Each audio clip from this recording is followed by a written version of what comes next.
नमस्कार, मैं अनुज श्रीवास्तव। आप देख रहे हैं संचार टुडे।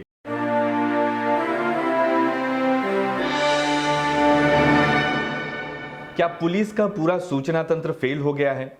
क्या पुलिस का काम सिर्फ सत्ता पक्ष के लोगों की चाकरी करना है? क्या पुलिस का काम उगाही करना या पैसे लेकर अपराधियों को संरक्षण देना है? ये सारे सवाल पूछे हैं छत्तीसगढ़ में भाजपा के दिग्गज नेता और पूर्व मंत्री बृजमोहन अग्रवाल ने। क्या पूरा शासन प्रशासन तंत्र पुलिस की डीएसपी फेल हो गई है? क्या पुलिस का काम खाली सत्ता पार्टी के लोगों की चाकरी करना है या पैसों की उगाही करना है या पैसा लेकर अपराधियों को संरक्षण करना है? 16 दिसंबर को बिलासपुर में भाजपा कार्यालय में आयोजित पत्रकार वार्ता में बात करते हुए बृजमोहन अग्रवाल ने बिलासपुर में संजू त्रिपाठी नाम के व्यक्ति को बीच सड़क गोलियों से भून दिए जाने की गंभीर घटना का जिक्र करते हुए बिलासपुर पुलिस के साथ साथ पूरी कांग्रेस सरकार पर आरोपों की बौछार कर दी। उन्होंने कहा कि मरने वाला जो भी था इस देश का नागरिक था और छत्तीसगढ़ का मतदाता था। उन्होंने कहा कि नागरिकों की जान की सुरक्षा करना पुलिस और सरकार की जिम्मेदारी है। छत्तीसगढ़ में कभी माफिया राज नहीं होता था, छत्तीसगढ़ में कभी गैंगस्टर नहीं होता था। सड़क पर गोलियों से भून देना ये छत्तीसगढ़ में हमने कभी नहीं सुना। सरकार का काम कोई भी हो, वो इस देश का नागरिक है, इस छत्तीसगढ़ का मतदाता है, उसकी जीवन की रक्षा करना सरकार का, पुलिस प्रशासन का काम है। बातचीत के दौरान उन्होंने एक शब्द का इस्तेमाल किया, भूपेश टैक्स। इस शब्द भूपेश टैक्स की भूमिका बनाते हुए भी उन्होंने कांग्रेस सरकार पर कई सारे आरोप लगाए। क्या कहा उन्होंने, सुनिए। उन्होंने क्या किया जरा बताएं। अगर महंगाई कोई बढ़ा रहा है तो छत्तीसगढ़ की सरकार बढ़ा रही है। जो भूपेश टैक्स सब चीजों के ऊपर में लग गया है वो छत्तीसगढ़ की महंगाई को बढ़ा रहा है। अवैध शराब, ड्रग्स और गांजा, नशीले वस्तुओं की तस्करी और वो भी पुलिस के संरक्षण अवैध वसूली, इसके पीछे सबसे बड़ा कारण है। महादेव सट्टा का भी उन्होंने जिक्र किया। ये तक कहा कि कहीं इसके पीछे सत्ता पक्ष से जुड़े लोग तो नहीं। मैं तो सरकार से पूछना चाहता हूं कि महादेव है क्या है, इसके जनक कौन लोग हैं?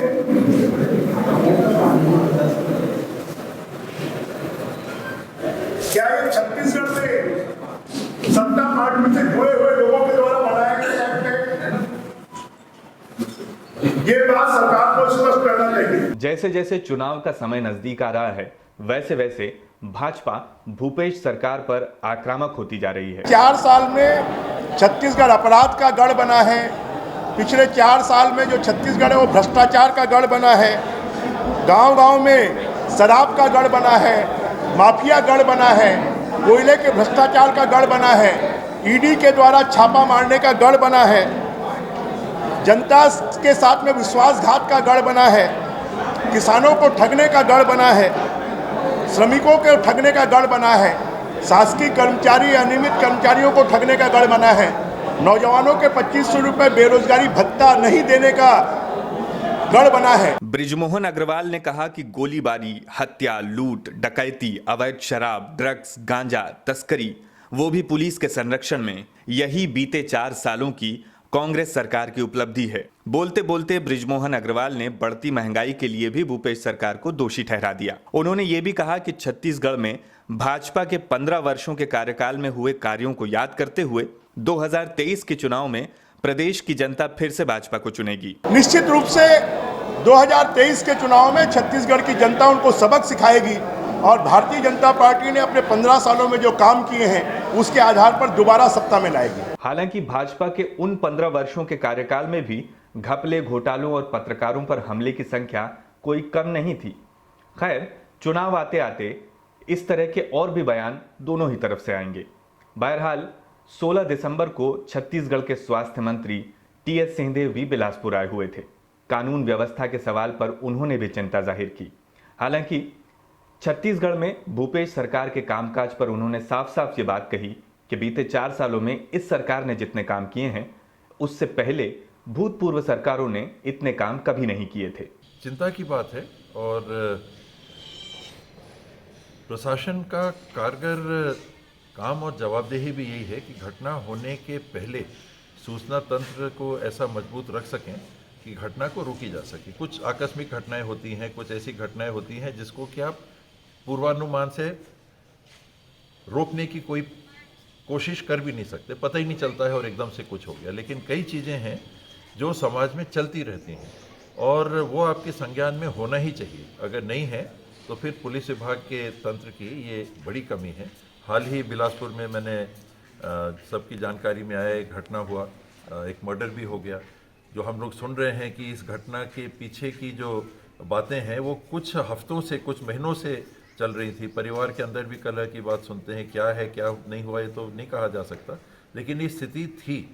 तो ये जिम्मेदारी पुलिस की थी कि इसको सुनिश्चित कर दे कि आगे कोई घटना नहीं होती। काम करने को हमेशा बाकी रहता है, इसमें कोई दो बात नहीं है।